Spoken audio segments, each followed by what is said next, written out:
Oh, there you are, YouTube. Yeah, right here. Number 5. What do we got? 12 Dates of Christmas. Oh, yay! TV That movie, is one of our black favorites. this time. 12 Dates of Here, Christmas. put it back in the Starring wallet. Sissy, Zach take it out. Morris. Oh. Okay. Here. Okay. Want to try? What does it say? 12 Dates of Christmas. next Yay! Tomorrow. Alrighty, good job. You can put that back. What you doing? Smells like a skunk out here. I don't think it's a skunk though. You smell it? You smell that? Is it stinky? What kind of flowers do you have? How many? What do you call those flowers?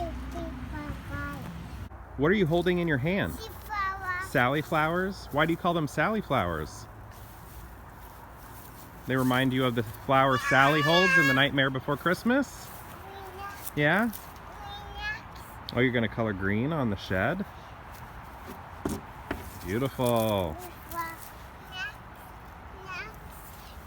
Yeah, do it again. Beautiful. That one's next? Ooh. Oh, that's just a tiny little piece. Looks good though. You want to go into the living room? Sometimes we let them take over the kitchen. The kids. It's dinner time. The kids are down and we ordered Indian food. I've got some chicken 49 over here. I got some samosa chat over here. Got some rice. Got onion kulcha. Got, this is garlic naan. Just a little bit of everything on this plate. I think we're gonna watch some British baking show. They got holiday episodes. We're gonna watch that while we eat, and then we're gonna get into our movie, which is the 12 Dates of Christmas, a TV movie.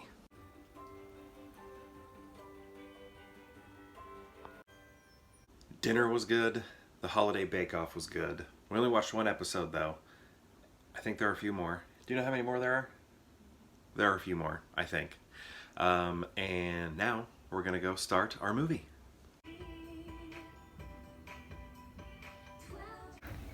Now we're watching all of the Office Christmas episodes. You have to, every Christmas. So, going back to what I just said about The Office, we have been watching the Office episodes. We just finished watching them all today. And then, so we watched the last 2 episodes, like the final one, you know, being with Belschnickel. But then we went back and started over again. So that's what you just saw there, was us starting from square one again. But we have made it through all of them. So if that was confusing, when I said we're watching them all, we weren't watching them all tonight. We had been watching them all, and we finished the last 2 after we watched 12 Dates of Christmas, and then went back around to the first one, and now we're just done for the night. And we'll probably continue watching them until Christmas. But anyway, 12 Dates of Christmas. We came across this movie probably like 4 years ago on some streaming service. I don't remember which one it was. And we loved it, and we watched it over and over and over again. It's just a very easy, casual movie to watch. It's kind of like Groundhog Day in a way, except for instead of like hundreds of years or however many days Bill Murray was living Groundhog Day, it's just, am I giving this away? Spoilers, I guess.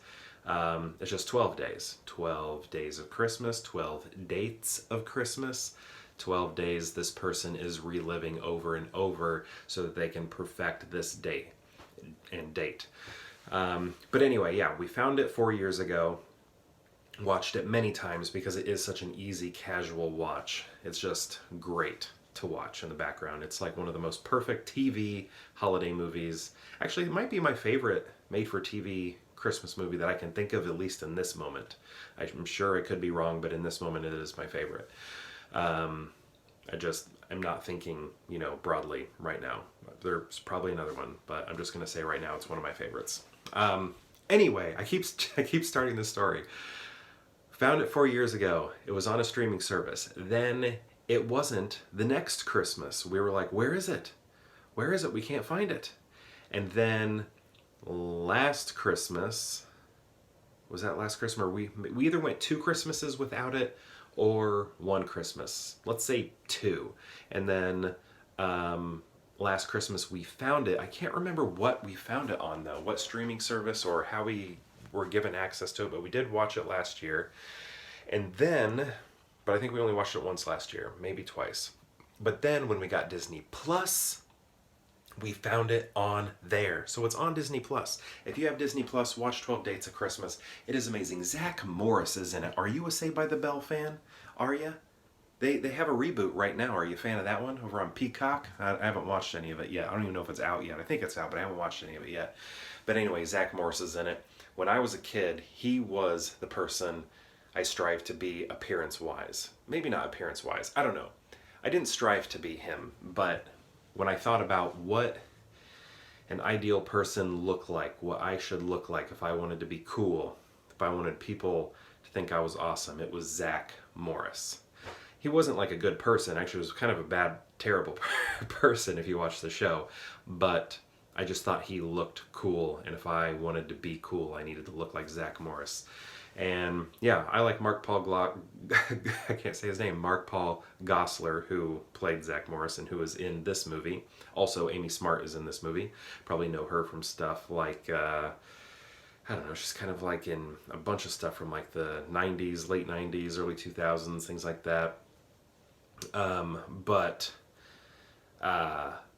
Mark Paul Gosselaar, I know he does like a lot of TV stuff. He was doing, I don't know, some movie stuff like back in like his college age era days, like Dead Man on Campus. That's a really good movie. But I just feel like some big name director needs to scoop him up and put him in a movie. Because you always hear like child actors, like they don't get work because it's like the public only knows them as their childhood character. And it's like, I heard that Bill Nye the Science Guy, who is only known as Bill Nye the Science Guy, is in the movie Mank, which is on Netflix. I think it just came out like yesterday or today. I haven't watched it yet. But if David Fincher, one of the greatest working directors right now, a living legend essentially, can put Bill Nye the Science Guy, a Disney scientist, if they can put him in a movie like Mank, which I assume is very good, you can put Mark Paul Gosselaar in The Social Network, in The Aviator, in Bridge of Spies. I mean, I just wish one of these big directors, huge directors would just like scoop him up and put him in a movie. Like, why wasn't he in Zero Dark 30? You know? I don't know. But that's what I would do. I'm upset with myself for not becoming a huge big name director, because I would take all these people that I grew up watching on TV and put them in my big movies. Quentin Tarantino, why isn't Mark Paul Gosselaar in one of your movies? Right? Maybe he doesn't want to be. I guess I didn't consider that. Maybe he doesn't want to be. But that's what I would do. Anyway, 12 Dates of Christmas. It's a movie that is really good. We like it. And we'll probably watch it a few more times if we can find the time. Actually, not sure if we will. It might be a movie that we put on after we watch, our Advent movie. But yeah, it's good. It's like Groundhog Day. If you like Groundhog Day and if you love Christmas, then you will like this. And if you like made-for-TV movies, Hallmark movies, I think this is like sort of a step above. It's less schmaltzy. Maybe it's the same amount. I don't know. It just feels a little bit more like a real movie and less like a Hallmark movie, It kind of tips more towards theatrical film than, say, any Hallmark movie ever does.